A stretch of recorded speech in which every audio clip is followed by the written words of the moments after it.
It's obvious why the Israeli government murdered these people. It's so that they would suspend relief in Gaza, being afraid of being murdered. The Israeli government needs to be punished for the murdering of aid workers. Uh, so far, there's been like 200 or so aid workers killed by the Israeli government.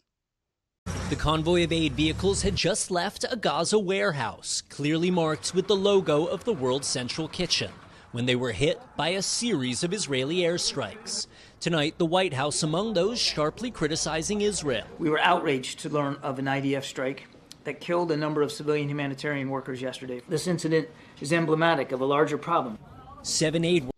Okay, so are you going to stop funding Israel and put sanctions on them to show that you're actually upset with them murdering innocent people? Or is the United States still going to fund the Israeli government? Workers were killed, including a dual U.S.-Canadian citizen. Late today, President Biden calling World Central Kitchen founder, celebrity chef Jose Andres, to offer condolences. Andres writing, the Israeli government needs to stop this indiscriminate killing. It needs to stop restricting humanitarian aid, stop killing civilians and aid workers, and stop using food as a weapon. Israeli Prime Minister Benjamin Netanyahu saying Israeli forces unintentionally harmed non-combatants, and writing, Unintentionally, they knew who these people were, their vehicles were marked, and they have been telling the location to the IDF. So it wasn't unintentional, it was intentional. You can possibly say the first strike was a mistake, but the second and third strikes, no, that is not a mistake. our hearts go out to their families, saying Israel will investigate and we will do everything in our power to ensure that such tragedies do not occur in the future.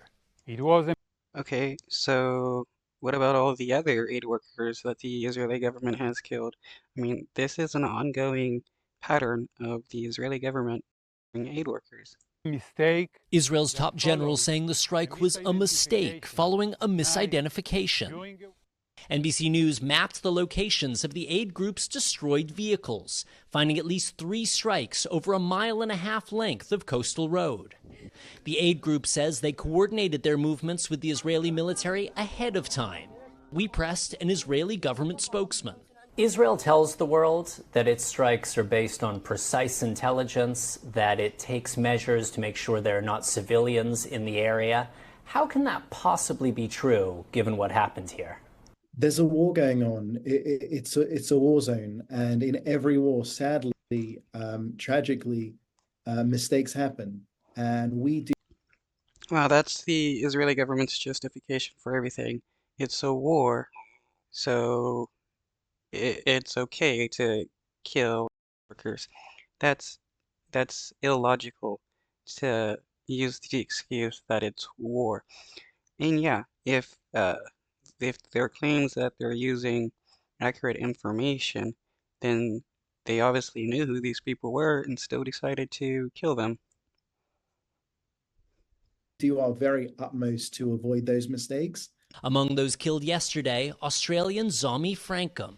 NBC's Richard Engel met her last month as she helped organize an aid drop. The situation in Gaza is, as we all know, incredibly bad. It's going to require all of us working together. Tonight, heartbroken. And his organization worked with the Israeli government after October 7th to help provide aid and stuff to the people that were injured and all that. So not like the Israeli government didn't know who these people were and what their symbols were.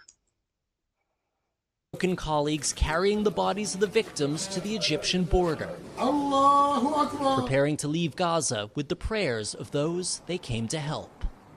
And World Central Kitchen is now pausing aid deliveries. Meanwhile, the UN says this was not an isolated incident. Around 200 aid workers, most Palestinian, have been killed in Gaza since the start of the war. And why doesn't the Israeli government get punished for murdering aid workers when it's a common thing for them? This is international law to kill